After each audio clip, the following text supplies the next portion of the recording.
This video contains fictional depictions of blood and gore and spoilers for various Wolfenstein and Doom games.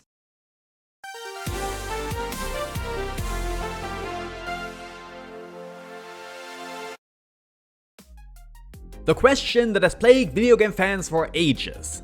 Are BJ Blazkowicz, protagonist of the Wolfenstein series, and Doomguy, protagonist of the Doom series, related? Is there a connection between the heroes of arguably the most important games in the history of the FPS genre? No. And even if, it wouldn't matter. Now, I know what you're thinking. This isn't up for debate, the creators of the games themselves confirmed it. And honestly, you're right. Hard to refute the literal word of God. Doesn't mean I'm not gonna do it anyway. Let's ignore the fact that this was said decades after the games were already out. Let's even ignore comparisons to what the Turf Queen did to Harry Potter. My main problem with that is that these games weren't made by just one or two people, but several. John Romero wasn't a writer, he was a level designer. Tom Hole may have been the game's creative director, but almost all his ideas were ignored by the rest of the staff. In fact, the concept of a single Doomguy was never even planned from the start, as I talked about in this video. So, my question is, whose word do we take? What about Sandy Peterson, who actually wrote the text you see in Doom? Or Adrian Carmack, the game's artist? John Carmack, the lead programmer? Heck, Bobby Prince, the musician? Their word only counts as much as the next guy's. And what if any of them change their mind later on? What if Tom Hall, in 10 more years, decides to retcon the ancestry? And what if Romero keeps sticking to his guns? Who do we believe then? No, if this was actually relevant information, they'd have mentioned it within the games themselves. So to answer the question of whether they're related, we'd need to look at what the games actually say. Let's start with the mainline titles. We know that Castle Wolfenstein and the P-Babies existed within the Doom universe as seen in Doom 2. Whether that means the events of Wolfenstein unfolded the exact same way is unclear. We also know that Hell exists in Wolfenstein's universe, revealed at the end of Spear of Destiny. As for characters, the only known ancestry is between William Joseph Blazkowicz, aka BJ, and his grandson, William Joseph Blazkowicz II, aka Billy Blaze, aka Commander Keen. This connection was actually confirmed in Wolfenstein 3D's hint manual.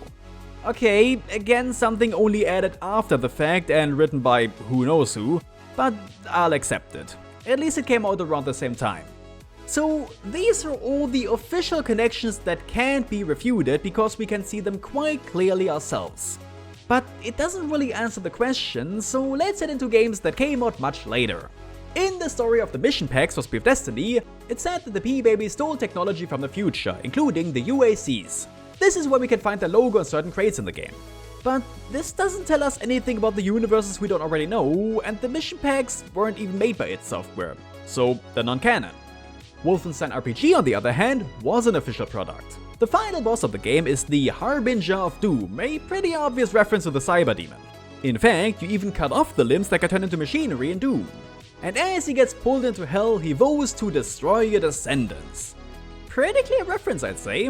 Except, I question the validity of a turn-based spin-off for mobile that most fans haven't even played, let alone heard of. Plus, where it fits into Wolfenstein's timeline is highly questionable. Especially since it doesn't even feature the P-Babies nor the head P-Baby himself.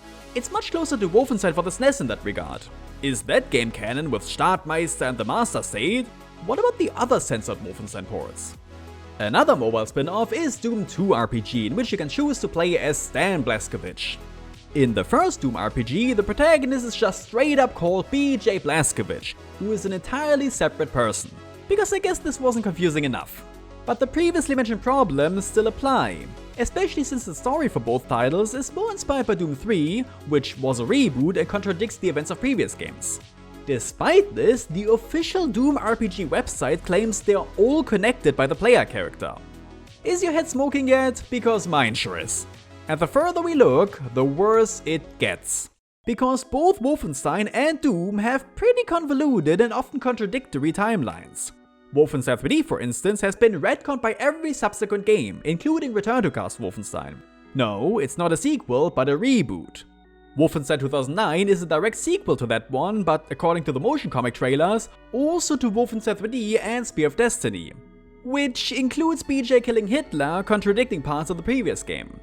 The New Order is a sort of but not really sequel to 2009, featuring some of its characters, but going in a completely different direction. Look, Hitler's alive again, or Heiler here.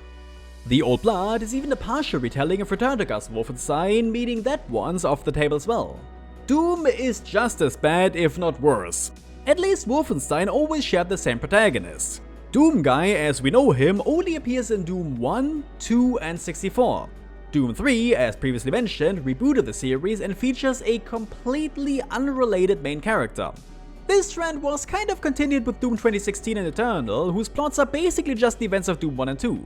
And yet, the Doomslayer is apparently the same Doomguy as from the classic games, which is a different topic entirely. Oh, and lest we forget the Doom novels. Where does Flint Haggard fit into all this?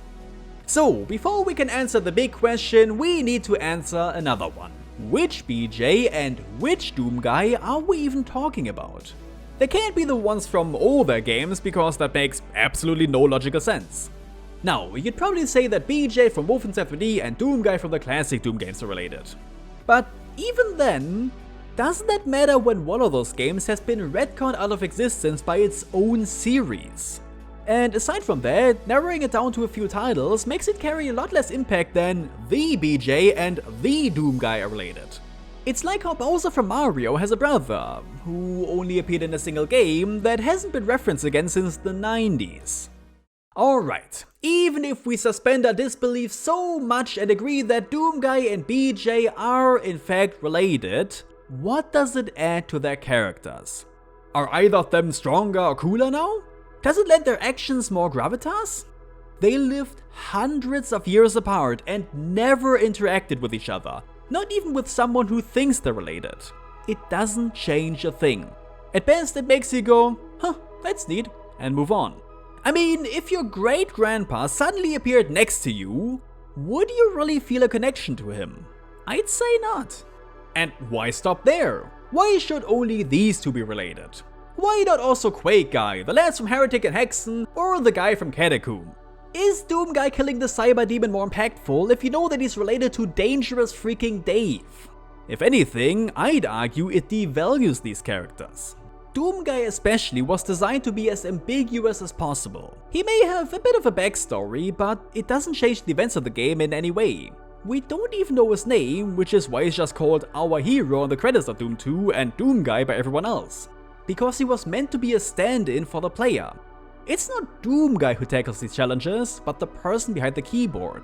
His only motivation is killing demons, yours is getting him through the levels.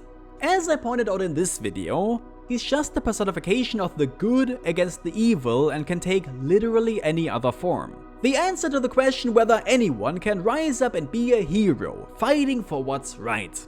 But if his ancestry is important, then the answer is no sorry, only the most specialist boys from a family of specialist boys can. And that sucks.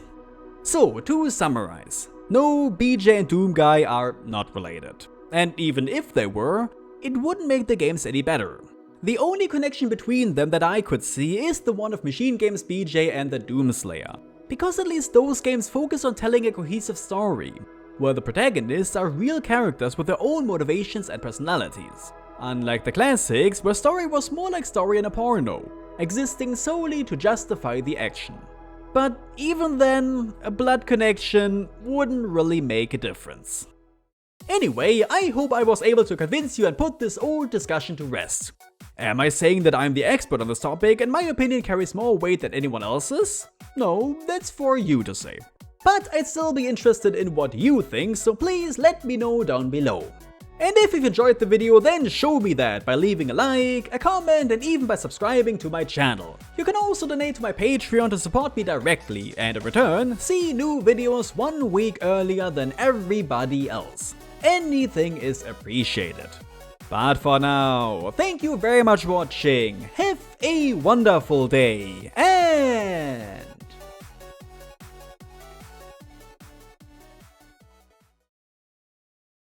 goodbye.